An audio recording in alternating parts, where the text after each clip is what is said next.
months. Oh, that sounds early. Thank you so much. Thank you. Introductions. Everybody. Yeah, Michael will adjust. Good afternoon, everyone. Thank you for being here. My name is Jonathan Dekelchen. I'm the father of Sagi Dekelchen, 36-year-old father of 3 little girls being held by Hamas in Gaza. And we had a meeting a little while ago with the National Security Advisor and Brett McGurk concerning the fate of our loved ones, who are all American citizens and all being held in Gaza now for 403 days. We as families are crying out. The vast majorities of Israelis and the people of Gaza, the civilians of Gaza, are crying out for an end to this conflict. 403 days have passed, far too many of them without any results in terms of getting hostages home and achieving a ceasefire. We discussed today with Jake Sullivan and with Brett McGurk the urgency of this moment. There simply is no more time for the 101 Israeli hostages, those who still may be alive, and recovering the remains of those who have already been murdered by Hamas. Waiting for a new administration to come in is tantamount to a death sentence for our loved ones and the ability to retrieve those bodies that are still in Gaza.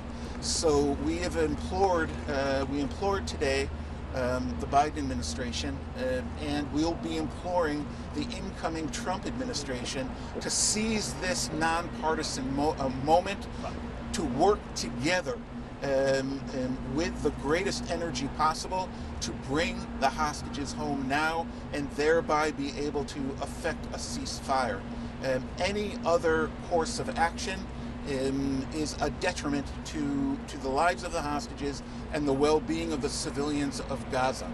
Up to now, in recent months, we are aware, of course, that Hamas has been the primary obstacle to getting a deal done, but we are also aware that in this nonpartisan effort that we're calling for between the outgoing Biden administration and the incoming Trump administration, all parties, meaning Hamas and the Israeli government and the intermediaries,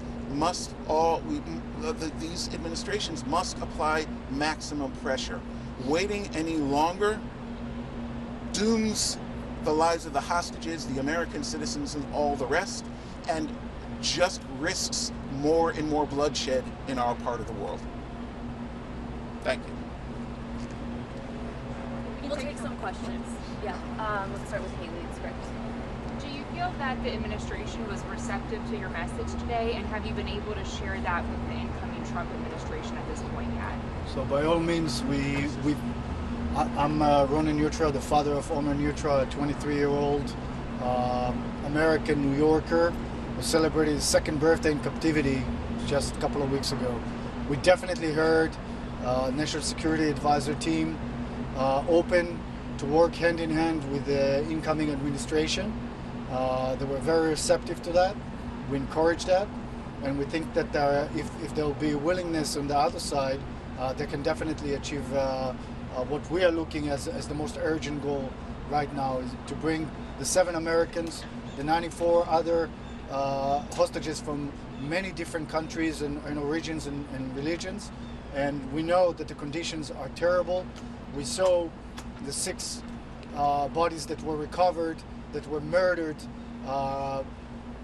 close to 2 months ago, and it's really urgent to make sure that they're all coming back while they're still, as we believe, at least 50 that are alive, and we need to recover them all, both the living and also the remains. Thank you for speaking with us, and again, my condolences that you're having to do this still. 2 questions for you. Do you believe that these hostage negotiations are being dragged on by any party waiting for the new administration? That's number 1. And number 2, in your conversation with Jake Sullivan today, did he address what Qatar pulling out of the mediation efforts, what that might mean for the negotiations, and whether that might make things more difficult?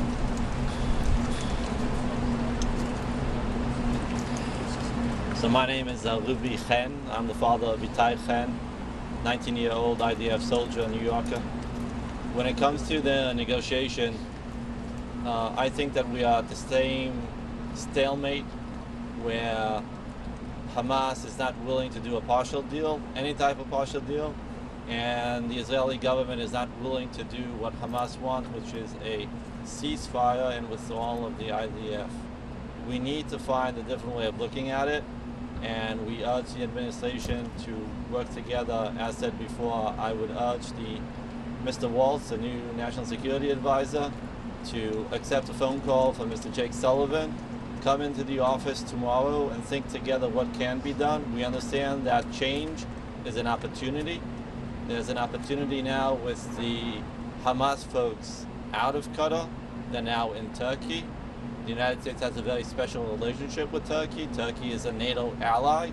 There's way to pressure Turkey into doing things that maybe Qatar was not able to do.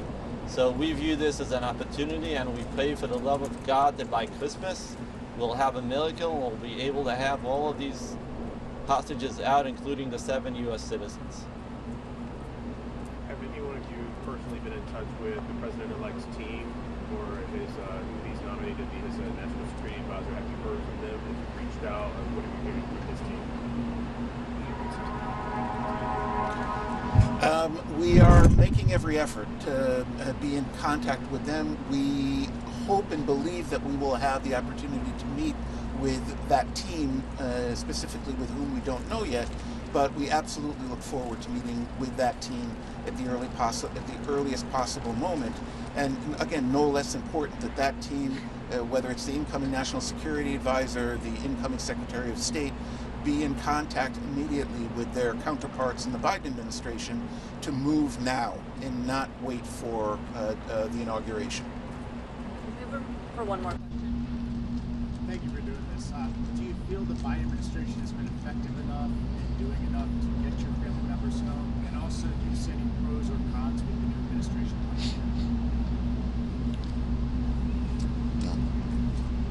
I would give the Biden administration an A+ on effort and relationship with the families, but at the end of the line, we're still here after 400 days. So they have not succeeded in delivering what they should, which is bringing back U.S. hostages out of Gaza. We have hope again that President-elect Trump recently said at the RNC conference that he puts a high priority on hostages. In his previous administration, we know as a fact that he cared about this topic. He did bring back U.S. hostages out, and we are looking for that recommitment from the President-elect, we hope as soon as possible, to state again his commitment to bring back U.S. hostages before January 20th. If not, God help us all.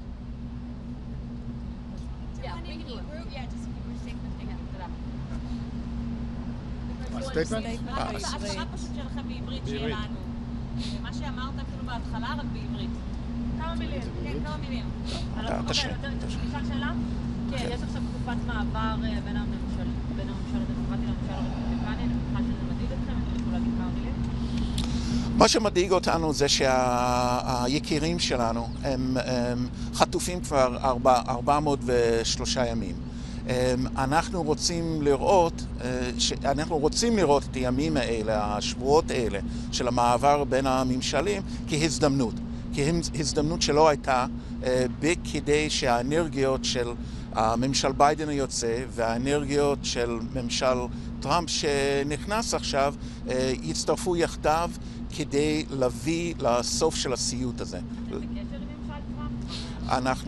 אנחנו פועלים בעניין הזה, ואנחנו מאמינים שבימים הקרובים אנחנו נוכל להיפגש עם מספר גורמים בממשל הנכנס. יש לכם משהו שאתם יכולים להגיד על מה שנאמר לכם היום, על איזושהי התקדמות, הייתה פגישה נפלאה, או שבכל זאת קיבלתם איזשהו מסר, אפרופו גם הפגישות שהוא השבוע בלבנון?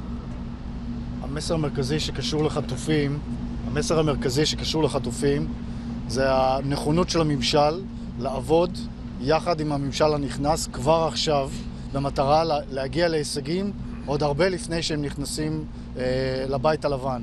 ולכן שמחנו לשמוע את זה, ואנחנו נשתדל לעבוד עם הממשל הנכנס שבאמת הם יעשו את מה שהם יכולים כדי להגיע להישגים הרבה לפני ה-January 20. אולי נוסיף עוד משפט אחד, שאנחנו קוראים לממשלת ישראל לנצל את ההזדמנות הזאת שיש ממשל חדש כדי לעשות חשיבה מחדש איך הם מתעדפים את הנושא של החטופים ולהביא עסקה שמביאה את כל ה-101 חטופים הביתה עכשיו, החיים לשיקום והחללים לקבורה. Thank you.